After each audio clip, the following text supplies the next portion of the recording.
Assalam alaikum wa rahmatullah. Bienvenue sur Pouvoir du Dhikr. Frères et sœurs, avez-vous déjà ressenti ce frisson intérieur en découvrant qu'un verset du Coran, révélé il y a plus de 1400 ans, correspond exactement à ce que la science moderne ne vient de confirmer qu'aujourd'hui? Le Coran n'est pas un simple livre, c'est une lumière, une guidance et un miracle vivant. Dans cette vidéo, nous allons plonger ensemble dans certains de ces miracles scientifiques incroyables pour renforcer notre foi et éveiller nos cœurs à la grandeur d'Allah.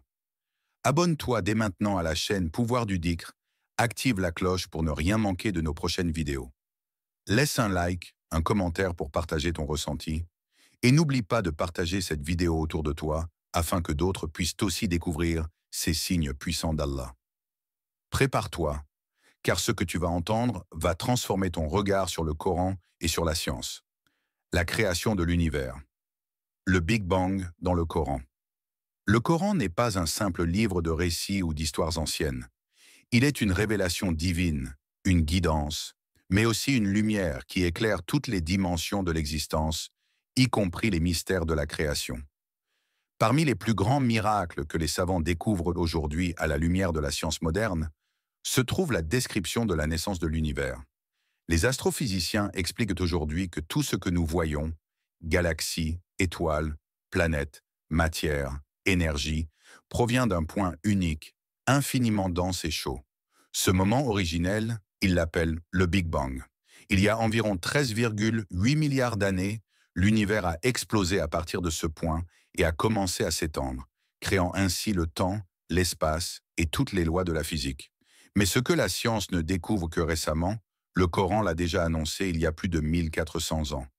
Allah dit dans le Coran, « Ceux qui ont mécru n'ont-ils pas vu que les cieux et la terre formaient une masse compacte? Ensuite, nous les avons séparés et fait de l'eau toute chose vivante. Ne croiront-ils donc pas ?» Sourate Al-Anbiya 21-30. Réfléchis un instant à ce verset. Allah nous dit que les cieux et la terre formaient une masse compacte avant d'être séparés. Cette description correspond exactement à ce que les astrophysiciens appellent aujourd'hui la singularité initiale, ce point dense d'où tout est sorti. Puis Allah a séparé et déployé l'univers. Ce n'est pas une métaphore vague, c'est une réalité précise qui anticipe la découverte du Big Bang. De plus, la science confirme que l'univers n'est pas statique, mais en expansion constante. Les galaxies s'éloignent les unes des autres, comme si l'espace lui-même était étiré. Cette découverte, attribuée à l'astronome Edwin Hubble au XXe siècle, a bouleversé la compréhension de l'univers. Et pourtant, le Coran l'avait déjà révélé. Et le ciel, nous l'avons construit avec puissance et nous l'élargissons sans cesse. Sourate Ad-Dariyat 51-47.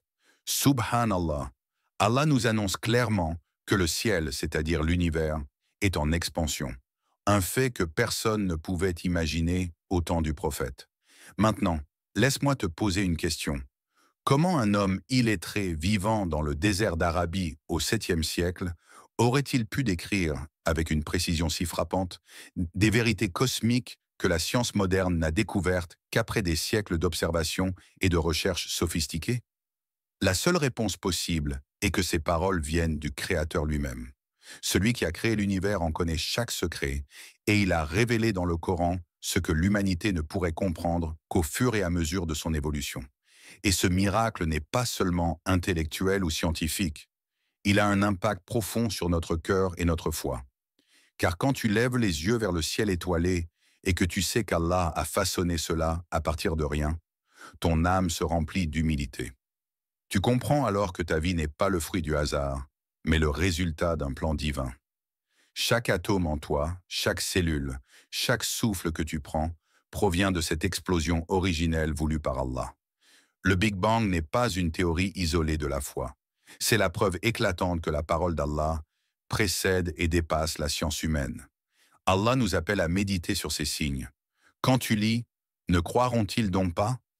c'est comme si Allah s'adressait directement à toi aujourd'hui.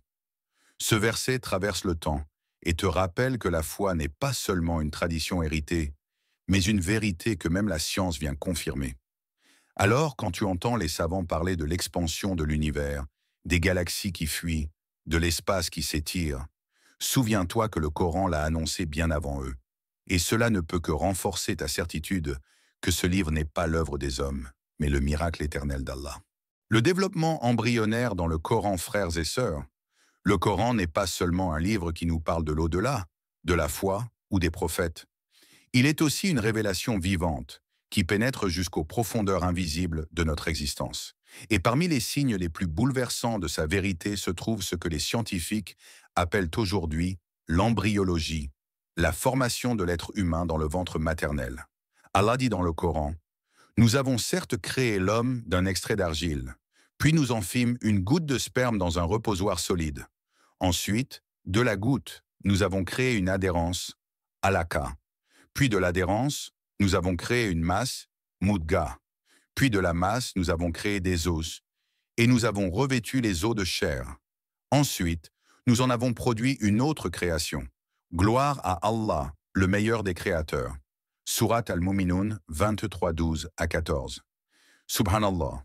Ces versets décrivent étape par étape le processus de la vie dans l'utérus. Mais réfléchis un instant. Au temps du prophète Mohammed, il n'existait ni microscope, ni technologie médicale, ni échographie. Comment alors un homme vivant dans le désert d'Arabie aurait-il pu décrire avec tant de précision ce que l'œil humain ne pouvait voir? Aujourd'hui, les savants confirment exactement ce que le Coran a révélé. Le terme « nutfa » désigne la goutte microscopique du liquide séminal contenant la cellule qui va donner la vie.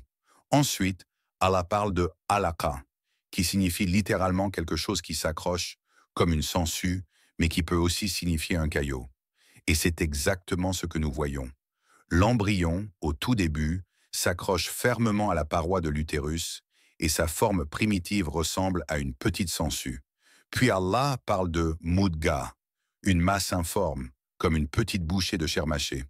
Et quand les scientifiques ont observé l'embryon à ce stade, ils ont été frappés. Sa surface présente des marques qui rappellent des empreintes de dents, comme si la chair avait été mâchée.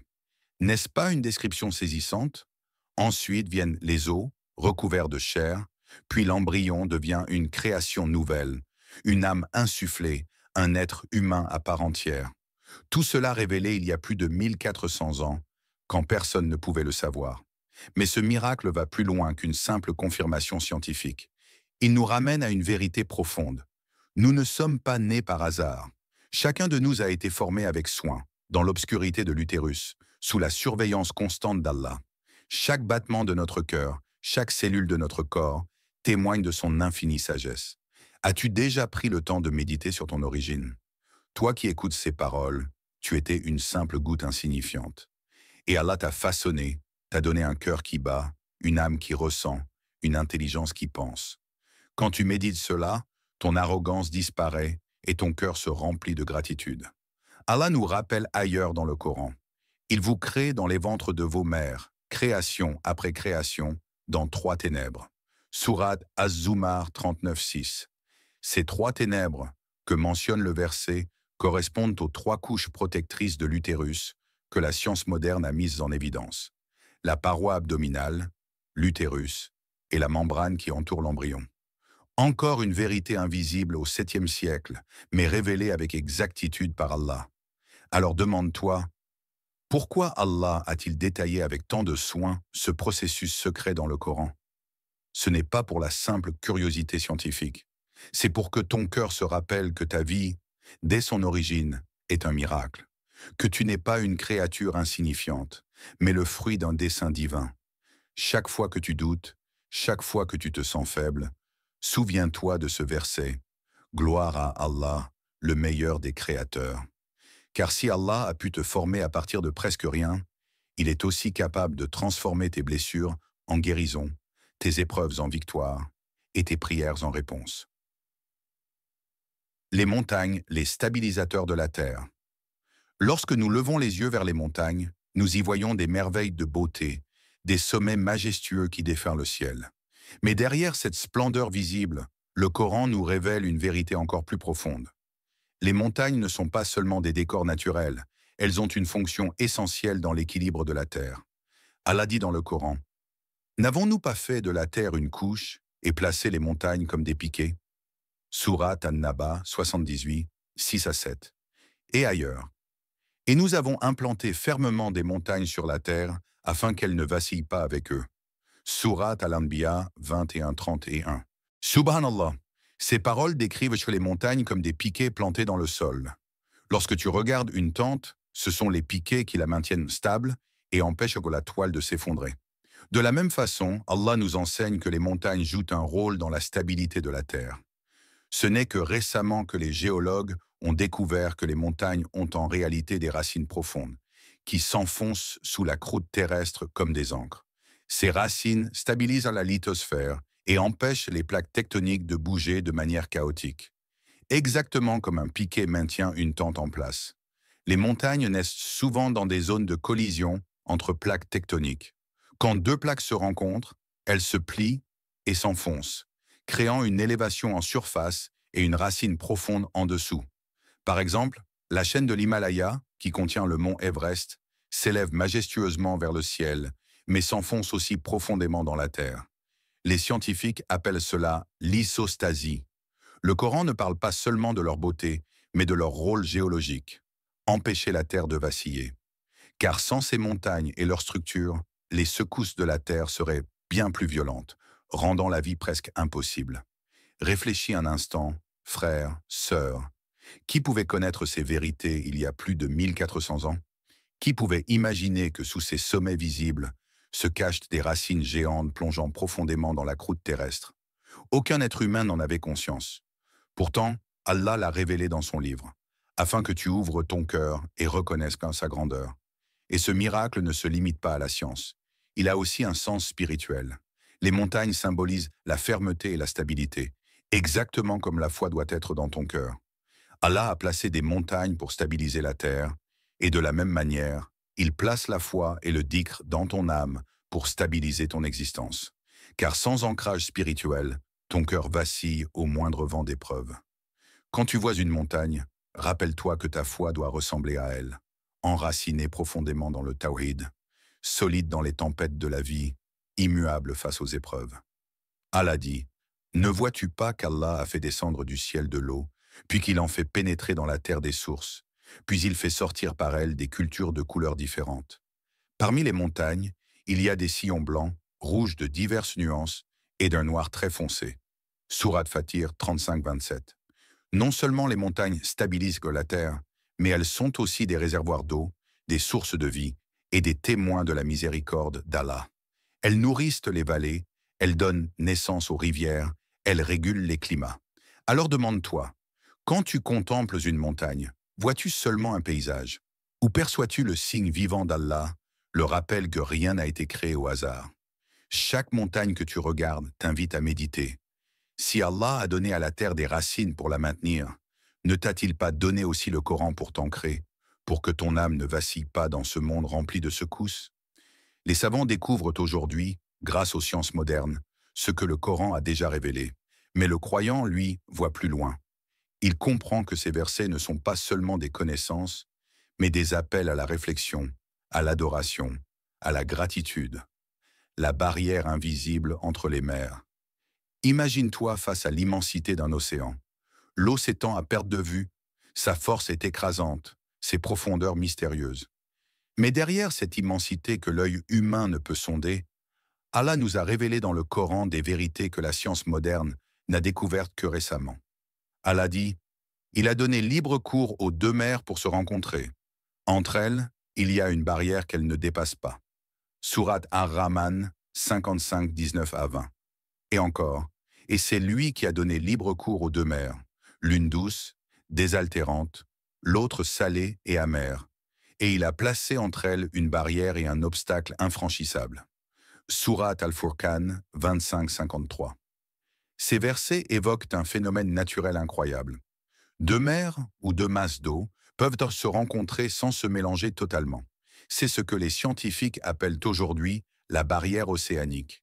Les océanographes, en étudiant les mers et les océans, ont découvert que lorsque deux eaux de salinité ou de densité différentes se rencontrent, elles gardent une limite invisible entre elles.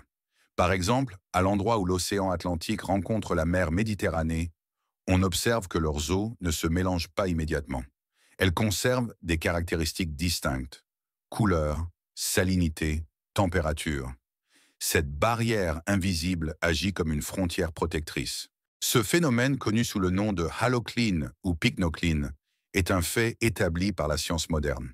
Pourtant, Allah en a parlé il y a plus de 1400 ans, à une époque où les hommes n'avaient ni navires sophistiqués, ni instruments d'océanographie, ni satellites pour observer ce phénomène. Mais regarde bien, frères, sœurs, le Coran ne se contente pas de dire que les eaux se rencontrent. Il insiste sur le fait qu'il y a une barrière qu'elles ne franchissent pas. Cette précision n'est pas une coïncidence, c'est un signe. Et cette barrière n'est pas seulement physique, elle est aussi une métaphore spirituelle. Tout comme Allah a mis une limite entre deux mers différentes pour qu'elles ne s'envahissent pas, il met aussi dans ton cœur une barrière entre le bien et le mal. Il place une frontière intérieure qui t'appelle à choisir la lumière plutôt que les ténèbres, la foi plutôt que l'oubli. Chaque fois que tu lis ces versets, rappelle-toi que ce phénomène n'est pas un détail scientifique isolé. C'est une preuve vivante que le Coran vient du Créateur de ces mers, de celui qui en connaît les secrets invisibles. Et si nous allons encore plus loin, les scientifiques ont aussi découvert que dans les profondeurs des océans, là où l'eau douce issue des rivières rencontre l'eau salée, il existe des zones où les deux se côtoient sans se mélanger. C'est exactement ce que dit le verset de la sourate Al-Furqan. L'une douce, l'autre salée et amère. Alors pose-toi cette question. Comment un homme vivant au désert, entouré de sable et de dunes, loin des grandes étendues océaniques, aurait-il pu savoir tout cela? La seule réponse est qu'il ne s'agit pas d'un savoir humain, mais d'une révélation divine. Et plus encore, ces versets portent un message pour ton âme. Tout comme Allah a établi des lois physiques qui empêchent les mers de se mélanger totalement, il a aussi établi des lois spirituelles pour protéger ta foi. Si tu maintiens ton cœur pur par le dhikr, la prière et la sincérité, Allah placera en toi une barrière qui repoussera les tentations et préservera ton âme de la corruption. Lorsque tu regardes l'océan, ne le vois pas comme une simple immensité bleue. Vois en lui le reflet d'un miracle du Coran. Vois la preuve que la science ne fait que confirmer ce qu'Allah a révélé il y a 14 siècles. Et rappelle-toi que ces signes sont là pour te rapprocher de ton Créateur, pour éveiller en toi la gratitude et la soumission. Le fer descendu du ciel. Parmi les merveilles que le Coran nous révèle, il y a un élément si banal à nos yeux que nous en oublions l'importance, le fer. Nous l'utilisons tous les jours, dans nos maisons, nos outils, nos voitures, nos bâtiments. Mais derrière ce métal se cache un secret cosmique que le Coran avait déjà mentionné bien avant que la science ne le découvre. Allah dit dans le Coran, « Et nous avons fait descendre le fer, dans lequel se trouve une force redoutable et des avantages pour les gens. » Sourate Al-Hadid 57-25. Subhanallah. Réfléchis bien à ce verset. Allah dit, « Nous avons fait descendre le fer. » Pourquoi descendre? Pourquoi ne pas dire créer le fer comme pour les autres choses de la Terre? Aujourd'hui, les astrophysiciens ont découvert une vérité stupéfiante. Le fer ne s'est pas formé sur Terre. Il ne pouvait pas se former dans les conditions naturelles de notre planète. Le fer se forme dans le cœur des étoiles géantes, à des températures et pressions colossales, impossibles à atteindre sur Terre. Et lorsqu'une étoile arrive en fin de vie et explose en supernova, elle projette dans l'univers des éléments lourds, dont le fer. Ces particules voyagent dans l'espace et viennent ensuite ensemencer les planètes en formation. Ce qui signifie que le fer que nous utilisons chaque jour, que nous avons dans notre sang, car oui, le fer est essentiel à la vie humaine à travers l'hémoglobine, provient littéralement des étoiles. Il est descendu du ciel, exactement comme Allah l'a dit. Nous avons fait descendre le fer. Comment le prophète, dans le désert d'Arabie au 7e siècle, aurait-il pu savoir que le fer n'était pas originaire de la terre, mais d'ailleurs dans l'univers? Ce verset, encore une fois, n'est pas une métaphore vague. C'est une vérité scientifique confirmée aujourd'hui par les chercheurs. Mais ce miracle ne s'arrête pas à la science. Allah nous dit que le fer contient une force redoutable et des avantages pour les gens. Et nous savons que toute l'histoire humaine a été façonnée par le fer. Les civilisations se sont construites avec le fer. Les armes, les outils, les machines, les structures. Toute notre technologie moderne repose sur lui. Mais au-delà de son usage matériel, le fer symbolise aussi la force intérieure que le croyant doit avoir. Tout comme Allah a fait descendre le fer pour donner de la puissance aux hommes, il fait descendre dans ton cœur la foi pour te donner la force d'affronter tes épreuves. Ton âme a besoin de cette solidité comme ton corps a besoin du fer. Sans lui, tu es faible, fragile. Avec lui, tu deviens résistant, capable de porter des fardeaux et de transformer les difficultés en victoire. Frère, sœur, vois-tu ce que signifient tous ces signes? Depuis le Big Bang jusqu'au développement de l'embryon, des montagnes, des océans et du fer. Allah nous montre que le Coran n'est pas un simple livre de récits anciens. C'est un miracle éternel, vivant, qui parle à ton cœur comme à ton intelligence. Et aujourd'hui, alors que la science confirme pas à pas ce que le Coran a déjà révélé, ton devoir est de méditer, de renforcer ta foi et de partager cette lumière avec les autres. Car le Coran n'est pas un livre à admirer de loin, c'est un guide qui doit transformer ta vie. Alors, si cette vidéo a touché ton cœur, n'oublie pas de t'abonner à la chaîne Pouvoir du Dhikr, laisser un like pour soutenir le message, partager ton ressenti en commentaire et surtout, activer la cloche pour ne pas manquer nos prochaines vidéos.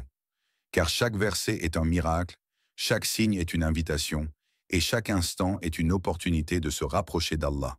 Le Coran est vivant et il te parle aujourd'hui. Galaxy Sparkles.